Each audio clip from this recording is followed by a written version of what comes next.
With humanity embroiled in a conflict on Earth, and despite the efforts of a united world military, things were not looking good for Homo sapiens. Having been the unfortunate masters of their own downfall by opening up portals and exploring the possible uses of Argent energy, creatures that would literally be called Hellspawn, having come from a plane of existence that would also appear to be hell for all intents and purposes, began pouring out over the planet of Mars first as a localized outbreak of demons would ransack the barren wastes. What started out as just scientists and security getting absolutely shreked by demons, the company known as the Union Aerospace Corporation, or just the UAC, likely deserved what was coming their way. Starting as a science venture to satiate humanity's need for power and stability, they would stumble across the Argent energy and create the first entry point for the demons to enter our universe. After extensive interaction with the demons and the manipulation of the hell energies, humans were immediately experimented on at the direction of their superiors at the UAC. The higher-ups having their minds compromised and possessed by the energy that emanated through the portals, and now the very planet being compromised because of this hell plane, terrible versions of the human form would begin to become commonplace, with one of these creatures being the Revenant, a demon whose entire body originates from a single person but has been stretched and contorted by the Lazarus waves that they were subjected to. Appearing to use the Revenant specifically as a launch point, a grafting of mechanical components to make up for a human shortcoming appears to have been quite commonplace. As the adoption of hell energy continues and subsequently more people were influenced by the apparent power it offered, it would be brought to Earth where portals would begin opening up all over the planet. This sparked a global war for the planet, but humanity was quickly losing and would have ultimately lost had the Doomslayer not arrived to rip and tear everything possible that would present itself as even a slight threat. While down on Earth, it became apparent that the effort to change the human demon chimera form was still an ongoing venture by the UAC. The Revenants were still prevalent all over the planet, along with the carcass demons having also originated from humanity itself. Along with these human demons, many of the other demons would also take on the same mechanical forms, having circuitry and metal grafted outside of and within their flesh, much like the Terminator eye of the Tyrant. However, one in particular appears to have been a middle ground demon, perhaps with its original purpose being a revenant, but ultimately becoming a more ground-dwelling one, and being stronger than those that would share the same moniker as it's known as a zombie. This particular demon is referred to as a Mechazombie and was more powerful than the smaller ones that surrounded it, and given an average person, they would be able to overpower them quite easily, but to the Slayer, he's sort of a demigod already, so we all know how that's going to turn out.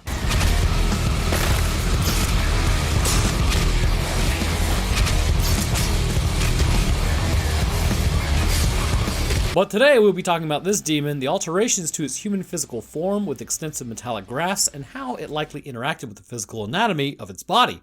So the first thing to understanding just how radical of a process this is for the body to undergo and why it would never work unless of course you have massive amounts of hell energy flowing through literally every cell within your body, forcing the cells to continue their functionality and thus keep the body alive, even in the face of what would amount to massive infections, shock, and in general the limitations of the human body in every capacity. I think a good place to start would be with its external anatomy of what we can see and then work our way inside, discussing how the different systems of the body would be affected by the addition of these machines and what they do. So we all know where to kick this thing off. Starting with the feet of this creature, we see a theme that will be pronounced pretty much in the rest of the body as well. The tarsal bones have been lengthened, creating a longer foot and stretching the skin to its capacity as it is sucked in between the bones. The toes may still be there in some ways, but more likely a metal claw-like structure has been directly attached to the bone with likely a screw mechanism to attach it firmly. On the left foot, 4 claws exit the tip of the foot, and this can help stabilize a Mechazombie better, as well as should the creature kick, this can eviscerate a person, or in theory, though it's really not seen, this can help them crawl up structures as they're able to dig into walls and concrete. The right foot is a little more interesting. Apparent damage to this particular foot seems to be more visible, with what appears to be the foot mostly destroyed. Because of this, an exoskeleton of metal has been attached to give the remaining foot structure, because seeing as the heel bone of the foot is completely gone, this may also indicate that the arch is also likely destroyed. Now, how this happened is a mystery, though taking this into account, the bone growth that we see all over, it is possible that this area just did not keep up, which let's just kind of actually talk about why this may be a possibility. Have you ever really looked at yourself in the mirror or your hands or like your own legs? Well, if you have and really examined how you appear, you'll notice that there are actually minute changes. Despite you being one person, your right hand may not look exactly like your left. Maybe a finger is longer, or maybe your left foot is not as wide as your right foot, or possibly the muscle on the leg itself looks slightly different. Your face may also have varying symmetry, which is also completely normal, by the way, but basically when your body is forming, your left and right side are not completely the same. Because of this, differences arise, leading to different morphological characteristics between the two sides of your body, and sometimes this can be detrimental, like in my case. I have TMJ just on the left side because of how my jaw sits. Because of this, my ear never stops screaming ease at me, and I have like a continuous case of tinnitus, which is an absolute blast, and this is because of body symmetry. But concerning the Mechazombie, this may be why in this particular foot we see differences because of the initial body symmetry of the person and how they had it previously. This may have led to the bones to grow differently after exposure of hell energy, or maybe not, unlike the other foot. Basically, the point is human characteristics still persist even after the complete manipulation of their meat suit via hell energy. Moving further up the leg to the tibia and fibula bones, it would appear as though these bones have undergone lengthening much like the tarsal bones did. As a result, they are likely weakened considerably. While bones do appear to become denser in some areas, bones like this have a maximum range, and given your height pre-exposure, this rapid increase can make them brittle, which seems to be confirmed by the metallic structural supports out front, because likely an average person would be able to kick them, rendering the demon's leg useless if the bones snapped, and this was added to support the overall lengthening of these leg bones. We can see the lengthening further displayed as we move up to the quadricep region of the body. Not only can we see the striation of the muscle underneath, indicating that there has been an increase in size to the overall muscle of the body, but the skin seems to have suffered heavily as a result. Along with the outside of the leg, skin is tearing away from the medial collateral ligament. The skin has been crudely stapled back onto this portion of the muscle, but all around, muscle can still be seen, indicating that the skin has reached maximum capacity for stretching. On the upper thigh, we see some hints that likely inside, running along the femur, more metallic material has been added in to strengthen it, as on the right thigh it protrudes through the surface. All along the thigh as well are hookup points for hell energy tubes, which we have seen on the other demons to locally keep the cells alive in different parts of the body. Sort of like when you take out the cyber demon in Doom 2016, when it goes back to hell, there's hell energy everywhere, so all of its cells are brought back to life, but when it's on Mars, those cells are not receiving hell energy, so they expire. But in the pelvic region, we can see likely the entire skeletal system may be coated or in general altered. The pelvis that breaches the skin shows that it appears to be coated, and the femur on the side also appears to be coated by the same metal structure. Also, swinging over to the lower part of the pelvis, the Mechazombies have all original indicators as to what they were removed, but judging by the angle of the pelvis and the complete lack of sickness for the thickness on this demon, this was a male human prior to their transformation. On the front, a girdle of sorts has been plugged into the pelvis, coordinating electrical signals, and the spine on the back where the tailbone is has been either replaced or completely covered. This would also be important because much like the other stretched bones, stretching vertebrae out could compromise their integrity and make them weaker.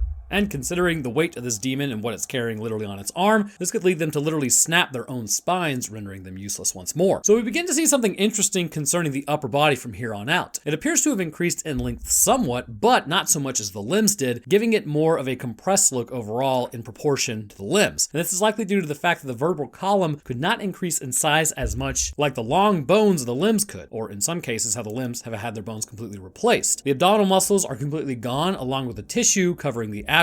And this has left the intestines completely exposed and showing that the pelvic girdle has tubes linked up to it to also keep this area alive and working. Bones are still present concerning the ribs, which means that this is intentionally grafted on and the bones themselves are not covered entirely, meaning that this is not some sort of injection but an actual surgical procedure to meticulously go through and strengthen the weaker portions of the body. A piece of metal can be seen sitting and adjoining the false ribs and also attached to the sternum. And along the collarbone, we continue to see more metal underneath the skin, which suggests the rib cage is completely encased in a secondary metal barrier on the inside of those ribs. This metal container also continues up into the neck of the creature, having the muscles that normally stabilize the head replaced by hydraulic shocks, allowing it to move, and considering it's metal, obviously making it more difficult for any would-be human to completely take its head off. On the back side of the torso, a large metal spine covering runs all the way down to the pelvic region, which, surprise, surprise, would likely convey movement signals like the spinal cord would, but I'm beginning to suspect that the spine may actually be destroyed due to the bone lengthening process, which we'll talk about that later. On the trapezius area sits the metallic spine, connected and drilled into the shoulder girdle to give it a solid point of connection, which then heads down into the arms of this creature. The upper arm area is actually not all that altered, technically speaking. Now, judging by all the other bones that we have seen, we can assume that the humerus bone has been coated with this metal, seeing as the skin is crudely stapled back onto the shoulder joints, which have also likely been replaced as well again because the skin is obviously cut. These shoulder joints would need to be bolstered as well because of on the right arm, a mechanized cannon sits which fires Argent energy at enemies, but also possesses a flamethrower. This cannon is directly linked into the body of the Mechazombie and thus the brain of it, as well allowing it to think about firing to actually utilize the force multiplier. And it's pretty important to actually strengthen the shoulder joints because continued use of this would wear down any normal bones. But tubes run all throughout the right arm because of the high usage of Argent energy here. On the left arm, we see it is smaller in terms of musculature, but still also has the shoulder joint replaced.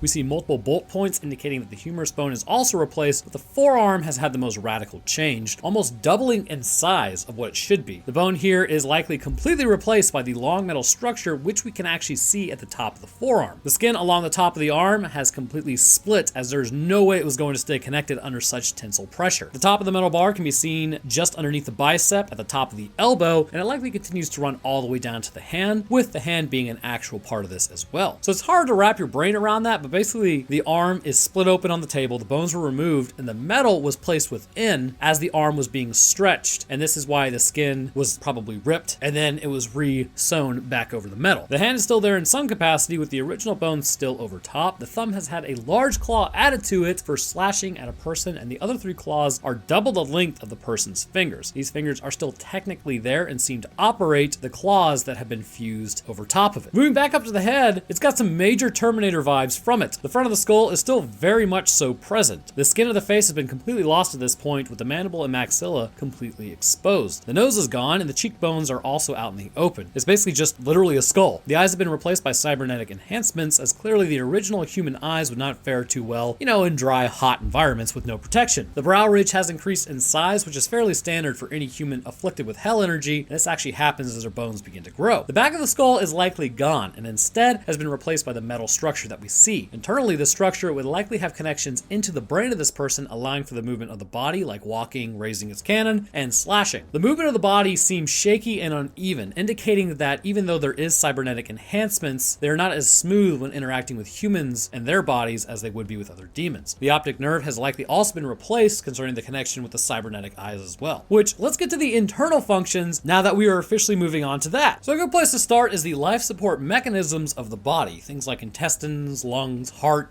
anything that actually keeps you alive will presumably be useless after you are infected with hell energy. Much like the other demons, grievous wounds that would shut down our bodies and end life appear to be commonplace, indicating that the hell energy is keeping the demon alive by means of energy itself, and the body's original function is no longer necessary. If you think about it, it's something as simple as keeping the cell's energy levels up, so things like ATP production, but considering that it's likely not undergoing cellular metabolism as we would know it, it must be running off some other energy besides ATP. And this would allow it to survive in environments it wasn't really designed to survive in. Which, let's break away for a moment and discuss that. I mentioned it before, but this is the same idea as cancer cells. As a multicellular organism, if we took some of your normal cells and tried to grow them in the lab, they would quickly expire even under the best conditions, as they do not do well outside of the body. Life is actually fairly fragile once it gets outside of you. But if you take cancer cells, which no longer play for Team Multicellular, you can actually readily and easily grow them outside of a human body. In fact, here's something that's completely horrifying, which I just remembered. There is a guy who had literally died from cancer in his body, right? But what happened was a parasite got into his guts. That parasite had cancer. It was just a worm. That cancer ended up metastasizing into other portions of his body. So he didn't even die of his own cancer. He literally died of a worm's cancer, which is just, what in the hell? That is absolutely horrifying. But back to human cancer, a woman known as Henrietta Lacks back in the 1950s actually had cervical cancer. After taking some of her cells for testing, she would eventually expire due to that cancer, but those cells that they harvested would live on without her in labs and still to this day are tested on as we continue to try to find cure for cancers. Again, the same cannot currently be done with normal human cells, it takes cancer cells. So the same idea can be applied to the mecha demon, or demons in general. Their cellular life is brought on by the hell energy instead of the standard functions of the body, which gives them the ability to survive this procedure and change the way they actually exist, rendering their life support organs completely useless and vestigial at this point. The nervous system of a mechazombie would be taxed to its maximum capacity if they were to run this body, if that's what's even happening at all. The muscles being increased in size, combined with their length, would require motor neurons to fire more readily and more aggressively with stronger signaling to motivate that much muscle mass to move. So like when you have a normal person and you put them in the gym, their nervous system actually adapts much like their muscle does. Building stronger connections is the name of the game within the spinal cord and the brain itself, allowing for the person to lift more more weight and also accommodate muscle increase. However, increasing muscle size this quickly without the time necessary for the nervous system to adapt to this growth would mean that the muscles would be weak and likely experiencing a form of half paralysis. Not to mention, you can actually fatigue your nervous system if you push it too hard. Thus, I would have to say the cybernetic enhancements would likely be replacing the nervous system of the Mechazombie to accommodate this muscle increase. Not to mention, a lot of nervous systems, like our nervous systems in general, would be destroyed at this point. It's clearly a fairly crude surgical procedure when implanting the metallic structure, which would rip and tear a ton of motor neurons away from another, basically making them paralyzed. And this would also be why the spinal covering was needed on the back, as the spinal cord was likely stretched by the increasing size of the vertebral column, so we can probably assume they increased in size as well and then squeezed the spinal cord that ran through it, eventually cutting it into pieces, again rendering the person paralyzed. All of these point to likely that the brain of the person and possibly some of the remaining brainstem that exit the skull directly are being utilized, and it would have to be the direct exit from the skull for the brainstem to be utilized, because the cervical portions of the spine would still likely destroy the spinal cord as well. But in some cases, the metal interface replacing the skull also interacts with the brain to move the body. And this is why the body may shake and twitch, because it's sort of like a bleed over from other neurons running and interacting with the movement interface of the covering, which causes the muscles of the cybernetic enhancements to misfire and then cause the muscle to twitch and for the Mechazombie to sort of look unstable overall. The muscular system of the Mechazombie is likely also not doing so hot. Again, the exposure of hell energy does seem to increase musculature overall, but due to its length of the implants within the body, this would have the muscle lengthened to the point that it's almost like a piece of twine about to snap. This may also be why it moves the way it does, because seeing as it's stretched so tight, the slightest bit of contraction within it would ensure that it doesn't have to contract far for a massive amount of movement to be the result, which means even small random electrical signals being conveyed to it might be something as simple as like it's contracting just a few strands of muscle, but it makes it twitch to the point that you actually notice, and this turns into movement for the demon. Whereas if it were just to do it to you, you wouldn't even notice the muscle twitching at all. But speaking of internal alterations, the metal used to bolster the skeleton system appears to be both a covering and in some cases an entire replacement for the bones themselves. And this would, as mentioned previously, ensure that the body isn't too weak to handle the muscle contractions, but also it ensures a random person couldn't just like do a drop kick on them